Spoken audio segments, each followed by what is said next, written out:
നമസ്കാരം, ഞാൻ Jins Kuriakose, Kanjirapuzha saint Thomas private ഐടിയിലെ MMB ഇൻസ്ട്രക്ടറാണ്. ഇന്ന് നമ്മൾ ഡിസ്കസ് ചെയ്യാൻ പോകുന്ന ടോപ്പിക്കാണ് valve operating mechanism in IC engine, അതായത് ഇന്റേണൽ കമ്പഷൻ എഞ്ചിനിലെ വാൾവ് ഓപ്പറേറ്റിംഗ് മെക്കാനിസത്തെ കുറിച്ചാണ് നമ്മൾ ഇന്ന് ഡിസ്കസ് ചെയ്യാൻ പോകുന്നത്. Objectives: state the requirements of valve operation. Valve ഓപ്പറേഷന്റെ ആവശ്യകത എന്താണെന്നുള്ളത്. State the types of valve operating mechanism. ഏതൊക്കെ ടൈപ്സ് വാൾവ് ഓപ്പറേറ്റിംഗ് മെക്കാനിസം ആണ് ഉള്ളതെന്ന്. List out the parts of the valve mechanism. Valve മെക്കാനിസത്തിന്റെ പാർട്സ് ഏതൊക്കെയാണ്. State the importance of valve seats. Valve സീറ്റിന്റെ importance എന്താണ്. ഇത്തരം കാര്യങ്ങളാണ് നമ്മൾ ഇന്ന് ഡിസ്കസ് ചെയ്യാൻ പോകുന്നത്. Requirements for valve operation. ഒരു വാൾവ് ഓപ്പറേഷന്റെ ആവശ്യകതകൾ എന്തൊക്കെയാണെന്ന് നോക്കാം. Valve must seat tightly and properly on its seat. Valve നിർബന്ധമായും വാൾവ് സീറ്റിലെ ടൈറ്റ് ആയി സീറ്റ് ആയിരിക്കണം. Valve must be properly timed. വാൾവിന് കൃത്യമായ ടൈമിംഗ് ഉണ്ടായിരിക്കണം. Valve must be operate without lag. Valve lag ഇല്ലാതെ വേണം വാൾവ് ഓപ്പറേറ്റ് ചെയ്യാൻ വേണ്ടി. Valve tappet clearance must be correct. Tappet clearance എപ്പോഴും കറക്റ്റ് ആയിരിക്കണം.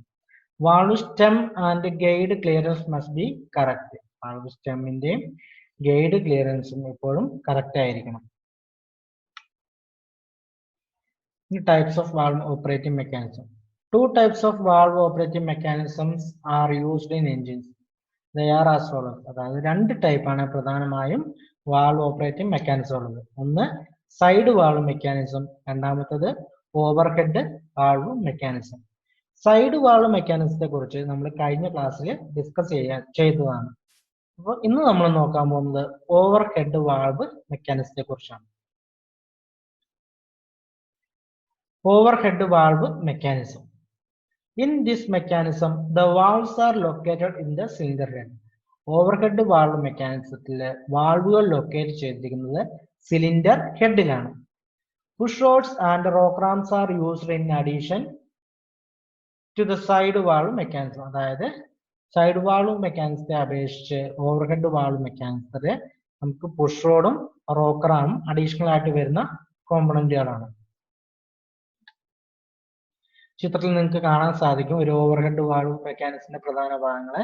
ഇപ്പൊ നമുക്കറിയാം ക്രാങ്ക് ഷാഫ്റ്റ്. താഴെ നമുക്ക് ക്രാങ്ക് ഷാഫ്റ്റ് കാണാം. ക്രാങ്ക് ഷാഫ്റ്റ് ആണ് ക്യാം ഷാഫ്റ്റിനെ ഡ്രൈവ് ചെയ്യുന്നത്. ക്രാങ്ക് ഷാഫ്റ്റിന്റെ ഒരു റെവല്യൂഷൻ കഴിയുമ്പോൾ ക്യാം ഷാഫ്റ്റിന്റെ ഹാഫ് റെവല്യൂഷൻ കഴിയും. അല്ലെങ്കിൽ ക്രാങ്ക് ഷാഫ്റ്റിന്റെ 2 റെവല്യൂഷൻ കഴിയുമ്പോഴാണ് ക്യാം ഷാഫ്റ്റിന് ഒരു റെവല്യൂഷൻ കിട്ടുന്നത്. നമുക്ക് പ്രധാനപ്പെട്ട ഭാഗങ്ങൾ നോക്കാം. ഇവിടെ നമുക്ക് കാണാൻ സാധിക്കും ടൈമിംഗ് ഗിയർ അല്ലെങ്കിൽ ചെയിൻ. ഇവിടെ ടൈമിംഗ് ചെയിൻ കാണാൻ സാധിക്കും. ടൈമിംഗ് ഗിയർ ആണെന്നുണ്ടെങ്കിൽ ഇവിടെ 2 ഗിയറുകൾ തമ്മിൽ കോണ്ടാക്റ്റിലായിരിക്കും. ഇതിൽ നമുക്ക് കാണാൻ സാധിക്കുന്നത് ടൈമിംഗ് ചെയിൻ ആണ്. ഇവിടെ ക്യാം ഷാഫ്റ്റിന്റെ സ്പ്രോക്കറ്റ്, ഇവിടെ ക്രാങ്ക് ഷാഫ്റ്റിന്റെ സ്പ്രോക്കറ്റ്. ഗിയർ ആണെന്നുണ്ടെങ്കിൽ ക്യാം ഷാഫ്റ്റിലെ ടൈമിംഗ് ഗിയർ ഇവിടെ ആയിരിക്കും, ഇവിടെ ക്രാങ്ക് ഷാഫ്റ്റിലെ ഗിയറും ഇവിടെ ആയിരിക്കും. ഇവിടെ നമുക്ക് കാണാൻ സാധിക്കും ഇത് ക്യാം ഷാഫ്റ്റ്. ക്യാം ഷാഫ്റ്റില് കോഴിമുട്ട പോലെ ഈ ഉരുണ്ടിരിക്കുന്ന ഭാഗമാണ് ക്യാം ലോബ് അല്ലെങ്കിൽ ക്യാം എന്ന് പറയുന്നത്. ഇവിടെ നമുക്ക് കാണാൻ സാധിക്കും ടാപ്പറ്റ്, സിലിണ്ടറിക്കൽ ആയിട്ടുള്ള ഒരു ഹോളോ പീസ്. ഇതാണ് ടാപ്പറ്റ്. ഇത് ക്യാം ഷാഫ്റ്റിലേക്ക് പുഷ് റോഡിനെ കൂടുതലായി ഫോക്കസ് ചെയ്യാൻ വേണ്ടി സഹായിക്കുന്നതാണ് ടാപ്പറ്റ്. ഇവിടെ നിങ്ങൾക്ക് കാണാം പുഷ് റോഡ്. പുഷ് റോഡാണ് ഈ ക്യാം ഷാഫ്റ്റിന്റെ റോട്ടറി മോഷനെ റെസിപ്രോക്കേറ്റിംഗ് മോഷനാക്കി റോക്ക് റാംസിൽ അല്ലെങ്കിൽ റോക്കർ ഷാഫ്റ്റിൽ എത്തിക്കുന്നത്. ഇവിടെ നിങ്ങൾക്ക് കാണാൻ സാധിക്കും എക്സോസ്റ്റ് വാൾവും ഒരു ഇൻടേക്ക് അല്ലെങ്കിൽ ഇൻലെറ്റ് വാൾവും കാണാൻ സാധിക്കും. ഇവിടെ നിങ്ങൾക്ക് കാണാൻ സാധിക്കും റോക്കർ ഷാഫ്റ്റ്. റോക്കർ ഷാഫ്റ്റിലാണ് നമ്മൾ റോക്കർ ആംസ് കണക്ട് ചെയ്തിരിക്കുന്നത്, ഫിക്സ് ചെയ്തിരിക്കുന്നത്. റോക്കർ ആംസ് ആണ് വാൾവ് ടിപ്പിൽ കംപ്രസ് ചെയ്ത് വാൾവിനെ ഓപ്പൺ ചെയ്യുന്നത്. ഇവിടെ നിങ്ങൾക്ക് കാണാം വാൾവ് ക്ലിയറൻസ് കാണാം. അതായത് റോക്കർ ആംസും ടിപ്പും തമ്മിലുള്ള ഗ്യാപ്പിനാണ് നമ്മൾ വാൾവ് ക്ലിയറൻസ് എന്ന് പറയുന്നത്. ഇവിടെ നിങ്ങൾക്ക് കാണാം വാൾവ് സ്പ്രിങ്. വാൾവുകളെ ക്ലോസ് ചെയ്യാൻ സഹായിക്കുന്നതാണ് വാൾവ് സ്പ്രിങ്. ഇവിടെ നമുക്ക് ഇൻടേക്ക് വാൾവ് കാണാം. ഇതൊക്കെയാണ് ഒരു ഓവർഹെഡ് വാൾവ് മെക്കാനിസത്തിന്റെ പ്രധാനപ്പെട്ട ഭാഗങ്ങൾ.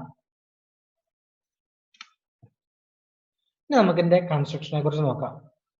This consists of two moving parts, push rod and rocker arm. അതായത് ഈ സിസ്റ്റത്തിൽ പ്രധാനമായും രണ്ട് മൂവിംഗ് പാർട്സ് ഉണ്ട്.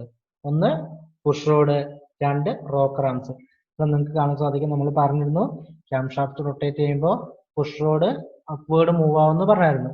അപ്പൊ അതൊരു മൂവിംഗ് കോമ്പണന്റ്. രണ്ടാമത്തത് റോക്കർ ആംസ്. നമ്മൾ പറഞ്ഞു വാൾവിന്റെ ടിപ്പിൽ കംപ്രസ് ചെയ്യുന്ന റോക്കർ ആം എന്ന് പറഞ്ഞു, അതും ഒരു മൂവിംഗ് കോമ്പണന്റ് ആണ്. ഈ രണ്ട് മൂവിംഗ് കോമ്പണന്റും ഒരു ഓവർഹെഡ് വാൾവ് മെക്കാനിസത്തിന്റെ പ്രധാനപ്പെട്ട രണ്ട് ഭാഗങ്ങളാണ്. Cam in the cam shaft is always in touch with tappet. അതായത് ക്യാം ഷാഫ്റ്റിലെ ക്യാം ലോബ് അല്ലെങ്കിൽ ക്യാം എപ്പോഴും ടാപ്പറ്റുമായി കോണ്ടാക്റ്റിൽ ആയിരിക്കും, അല്ലെങ്കിൽ കോണ്ടാക്റ്റിൽ വരുന്നത് ക്യാം ലോബാണ് അല്ലെങ്കിൽ ക്യാം ആണ്. നിങ്ങൾക്ക് കാണാൻ സാധിക്കും ടാപ്പറ്റും, ഇത് ടാപ്പറ്റ്, ഇത് cam. One end of the push rod is in the contact with the tappet and other end with the rocker arm. അതായത് പുഷ് റോഡ്, അടുത്തത് നമ്മൾ പറഞ്ഞാണ് പുഷ് റോഡ്. പുഷ് റോഡ് നിങ്ങൾക്ക് കാണാൻ സാധിക്കും, ഈ പുഷ് റോഡിന്റെ ഒരെൻഡ് ടാപ്പറ്റുമായിട്ടും മറ്റേ എൻഡ് റോക്കർ ആമുമായിട്ടായിരിക്കും കണക്ട് ചെയ്തിരിക്കുന്നത്. ഇവർ തമ്മിലാണ് കോണ്ടാക്ട് വരുന്നത്. റോക്കർ ആമിന്റെ അടുത്തത് റോക്കർ ആമാണ്. റോക്കർ ആമിന്റെ ഒരെൻഡ് കോണ്ടാക്ട് വരുന്നത് പുഷ് റോഡ് ആയിട്ടായിരിക്കും, മറ്റേ എൻഡ് കോണ്ടാക്ട് വരുന്നത് വാൾവ് സ്റ്റെം അതല്ലെങ്കിൽ വാൾവ് ടിപ്പിലായിരിക്കും.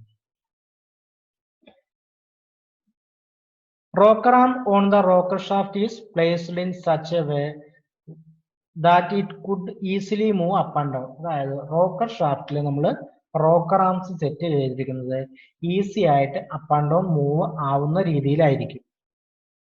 ഇനി അപ്പ് ആൻഡ് ഡൗൺ മൂവ് ആവാൻ സഹായിക്കുന്ന രീതിയിലായിരിക്കും നമ്മൾ റോക്കർ ഷാഫ്റ്റ് കണക്ട് ചെയ്തിരിക്കുന്നത്. Valves are placed in the valve gates on the cylinder head. അതായത് വാൾവ് നമ്മൾ പ്ലേസ് ചെയ്യുന്നത് സിലിണ്ടർ ഹെഡിലുള്ള വാൾവ് ഗൈഡിലാണ്. നമ്മൾ പറഞ്ഞിരുന്ന മുന്നത്തെ ക്ലാസ്സിൽ വാൾവ് ഗൈഡിനെ കുറിച്ച്. വാൾവിന് പാസ് ചെയ്യാനുള്ള ഈ പാത്തിനെയാണ്, അല്ലെങ്കിൽ ഒരു ലൂബ്രിക്കേറ്റിംഗ് പാത്ത് അല്ലെങ്കിൽ ഒരു ബെയറിംഗ് സർഫസ് പ്രൊവൈഡ് ചെയ്യുന്നതാണ് വാൾവ് ഗൈഡ് എന്ന് പറയുന്നത്. സിലിണ്ടർ ഹെഡിലാണ് നമ്മൾ വാൾവ് ഗൈഡ് ഇൻസെർട്ട് ചെയ്യുന്നത് അല്ലെങ്കിൽ പ്രൊവൈഡ് ചെയ്യുന്നത്. ഇതൊരു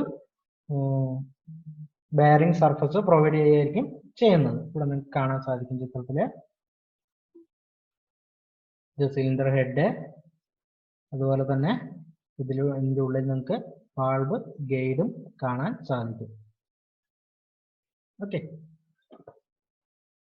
valves are seated properly with the help of valve spring and spring lock. വാൾവുകളെ സീറ്റ് ചെയ്തിരിക്കുന്നത്, അതായത് സിലിണ്ടർ ഹെഡിൽ സീറ്റ് ചെയ്തിരിക്കുന്നത് സ്പ്രിംഗ് വാൾവ് സ്പ്രിങ്ങിന്റെയും സ്പ്രിങ്ങിനെ വാൾവിൽ ലോക്ക് ചെയ്ത് വെക്കുന്ന സ്പ്രിംഗ് ലോക്കും ഉപയോഗിച്ചിട്ടാണ്.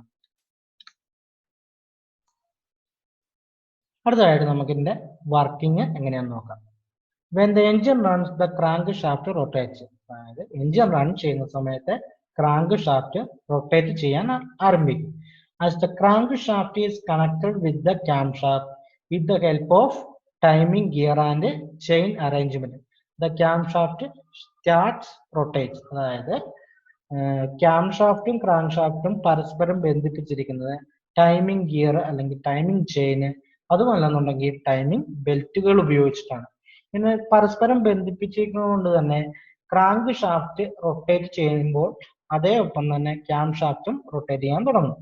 ക്രാങ്ക് ഷാഫ്റ്റിന്റെ ഹാഫ് ഓഫ് ദ റൊട്ടേഷൻ ആണ് ക്യാം ഷാഫ്റ്റിന്റെ റൊട്ടേഷൻ എന്ന് പറയുന്നത്. ക്രാങ്ക് ഷാഫ്റ്റ് കറങ്ങുന്നതിന്റെ നേർ പകുതിയായിരിക്കും ക്യാം ഷാഫ്റ്റ് റൊട്ടേറ്റ് ആവുന്നത്. ക്രാങ്ക് ഷാഫ്റ്റ് 2 റെവല്യൂഷൻ കംപ്ലീറ്റ് ആയാൽ ക്യാം ഷാഫ്റ്റ് 1 റെവല്യൂഷൻ കംപ്ലീറ്റ് ആക്കും.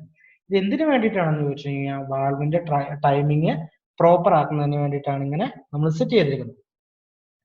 As the camshaft rotates, the cam present on the camshaft also rotates. അപ്പോൾ ക്യാംഷാഫ്റ്റ് റൊട്ടേറ്റ് ചെയ്യാൻ തുടങ്ങി കഴിഞ്ഞാൽ ക്യാംഷാഫ്റ്റിലുള്ള ക്യാമുകൾ ഇവിടെ നിങ്ങൾക്ക് കാണാൻ സാധിക്കും, ഈ ക്യാമുകളും റൊട്ടേറ്റ് ചെയ്യാൻ തുടങ്ങും. Once the cam rotates, the tappet starts to move up and down depends on the rotation of the camshaft. അതായത് ക്യാം ഷാഫ്റ്റിലേക്ക് ഡയറക്റ്റ്ലി കോണ്ടാക്ട് വന്നിരിക്കുന്നത് ടാപ്പറ്റ് ആണെന്ന് നമുക്കറിയാം. അപ്പോൾ ക്യാം ഷാഫ്റ്റിന്റെ റൊട്ടേഷൻ അനുസരിച്ച് തന്നെ ഈ ക്യാം ലോബിന്റെ പൊസിഷൻ അനുസരിച്ച് നമ്മുടെ ടാപ്പറ്റ് അപ്വേർഡ് ഡൗൺവേർഡ് മൂവ് ആവാൻ തുടങ്ങും. Due to this action, the push rod which is in contact with the tappet starts to move up and down. അത് തന്മൂലം തന്നെ ടാപ്പറ്റ് ഡയറക്ട്ലി കോണ്ടാക്ട് ആയിരിക്കുന്നത് പുഷ് റോഡിലാണ്. അപ്പോൾ പുഷ് റോഡിനെ ടാപ്പറ്റ് മുകളിലേക്ക് ലിഫ്റ്റ് ചെയ്യുകയും ക്യാം ലോബിന്റെ പൊസിഷൻ അനുസരിച്ച് താഴത്തേക്ക് വരികയും ചെയ്യും. This movement of the push rod lift one end of the rocker arm upwards. അതായത് നമ്മൾ പറഞ്ഞു ഇവിടെ ക്യാം ഷാഫ്റ്റ് റൊട്ടേറ്റ് ചെയ്യുന്ന സമയത്ത് ക്യാം ലോബ് ടാപ്പറ്റിനെ അപ്വേർഡ് പുഷ് ചെയ്യും. അങ്ങനെ പുഷ് ചെയ്യുന്ന സമയത്ത് ഇവിടെ നമുക്ക് പുഷ് റോഡ് ഉണ്ട്. പുഷ് റോഡ് മുകളിലേക്ക് വരും. അങ്ങനെ വരുന്ന സമയത്ത് ഇവിടെയുള്ള റോക്കർ ആംസിന്റെ ഒരു എൻഡ്, റോക്കർ ആമിന്റെ രണ്ട് എൻഡ് ഉണ്ട്. ഇവിടെ ഒരു എൻഡ് ഉണ്ട്. ഓപ്പോസിറ്റ് സൈഡിൽ വാൾവിന്റെ ടിപ്പുമായിട്ട് കോണ്ടാക്ട് ചെയ്യുന്നുണ്ട്. അപ്പൊ ഈ എൻഡിനെ മുകളിലേക്ക് ഉയർത്തും. ചിത്രത്തിൽ കാണുന്ന ഈ എൻഡിനെ, അതായത് ഈ ടാപ്പറ്റ് ക്ലിയറൻസ് അഡ്ജസ്റ്റ് ചെയ്യുന്ന ഈ എൻഡിനെ മുകളിലേക്ക് ഉയർത്തും.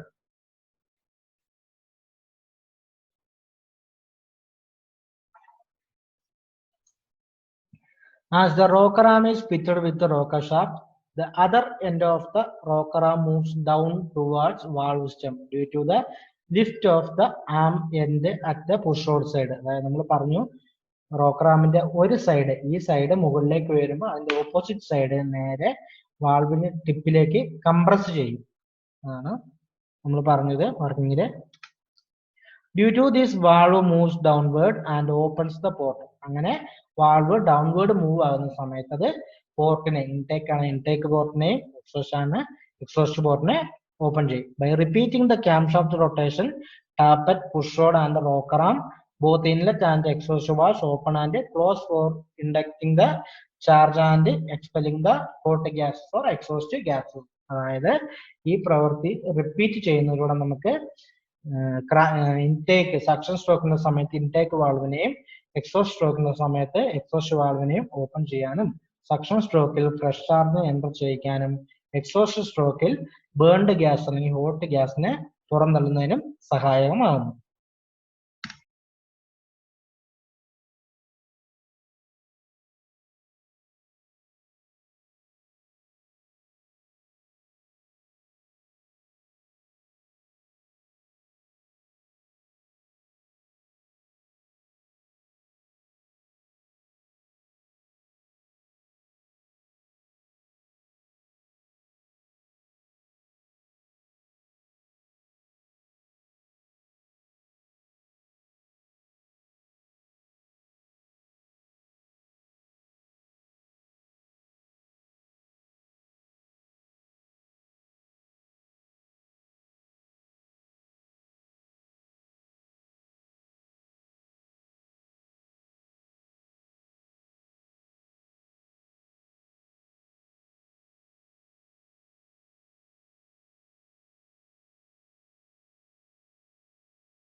നമുക്ക് ഇതിന്റെ വർക്കിംഗ് ഒന്നുകൂടി ജസ്റ്റ് സമ്മറൈസ് ചെയ്ത് നോക്കാം. ക്രാങ്ക് ഷാഫ്റ്റ് റൊട്ടേറ്റ് ചെയ്യുന്ന സമയത്ത് ക്യാം ഷാഫ്റ്റും റൊട്ടേറ്റ് ചെയ്യുന്നു. ബെൽറ്റ് ഡ്രൈവ് അല്ലെങ്കിൽ ചെയിൻ ഡ്രൈവിലൂടെ നമുക്ക് ക്യാം ഷാഫ്റ്റും റൊട്ടേറ്റ് ചെയ്യാൻ സാധിക്കുന്നു. ഇങ്ങനെ ക്യാം ഷാഫ്റ്റ് റൊട്ടേറ്റ് ആകുന്ന സമയത്ത് ക്യാം ഷാഫ്റ്റിലുള്ള ക്യാം ലോബ് അല്ലെങ്കിൽ ക്യാമുകൾ ഡയറക്ട്ലി കോണ്ടാക്ട് ചെയ്യുന്ന ടാപ്പറ്റുകളുമായിട്ടാണ്. അപ്പൊ ഈ ടാപ്പറ്റിനെ നമ്മൾ മുകളിലേക്ക് ഉയർത്തുന്നു. ക്യാം ഷാഫ്റ്റ് ടാപ്പറ്റിനെ മുകളിലേക്ക് ഉയർത്തുന്നു. അതിനുശേഷം ഡയറക്ട്ലി കോണ്ടാക്ട് വരുന്നത് പുഷ് റോഡാണ്. അപ്പൊ ഈ ടാപ്പറ്റ് പുഷ് റോഡിനെ മുകളിലേക്ക് പ്രസ് ചെയ്യും. അങ്ങനെ മുകളിലേക്ക് പ്രസ് ചെയ്യുമ്പോൾ നേരെ കോണ്ടാക്ട് വരുന്നത് നമ്മുടെ റോക്കർ ആംസിന്റെ ഒരു എൻഡിലാണ്. റോക്കർ ആംസിന്റെ മറ്റേ എൻഡ് നമ്മൾ വാൾവ് ടിപ്പിലാണ് ബന്ധിപ്പിച്ചിരിക്കുന്നത്. നമ്മുടെ വാൾവ് ക്ലിയറൻസോട് കൂടി വാൾവ് ടിപ്പിലാണ് നമ്മൾ കണക്ട് ആവുന്നത്. അപ്പോൾ ഈ എൻഡ് മുകളിലേക്ക് ഉയരുമ്പോൾ എൻഡ് മുകളിലേക്ക് വരുമ്പോൾ മറ്റേ എൻഡ് നോർമലി താഴത്തേക്ക് വരും. അങ്ങനെ താഴത്തേക്ക് വരുമ്പോൾ ഇത് വാൾവിനെ കംപ്രസ് ചെയ്യുകയും അങ്ങനെ ഏത് പോർട്ടാണോ ഇൻടേക്ക് ആണെന്നുണ്ടെങ്കിൽ ഇൻടേക്ക് വാൾവും എക്സോസ്റ്റ് ആണെങ്കിൽ എക്സോസ്റ്റ് വാൾവും അല്ലെങ്കിൽ പോർട്ടും ഓപ്പൺ ആകുകയും ഇൻടേക്ക് വാൾവ് ഓപ്പൺ ആകുകയാണെങ്കിൽ ഫ്രഷ് ചാർജ് എൻ്റർ ആകുകയും എക്സോസ്റ്റ് വാൾവ് ഓപ്പൺ ആവുകയാണെങ്കിൽ ബേൺഡ് ഗ്യാസ് അല്ലെങ്കിൽ എക്സോസ്റ്റ് ഗ്യാസ് പുറത്തേക്ക് പോവുകയും ചെയ്യുന്നു. ഇതാണ് ഒരു ഓവർഹെഡ് വാൾവ് മെക്കാനിസത്തിന്റെ വർക്കിംഗ്. ഞാൻ നിങ്ങൾക്ക് ചെറിയൊരു വീഡിയോ കാണിച്ചു തരാം. അത് കണ്ടു കഴിയുമ്പോൾ നമുക്ക് കൂടുതലായിട്ട് മനസ്സിലാകുകയും ചെയ്യും. എന്തെങ്കിലും ഡൗട്ട് ഉണ്ടെന്നുണ്ടെങ്കിൽ നിങ്ങൾ ചോദിക്കാം. വീഡിയോയ്ക്ക് താഴെ കമന്റ് ആയിട്ട് ഇട്ടാലും മതി. Thank you.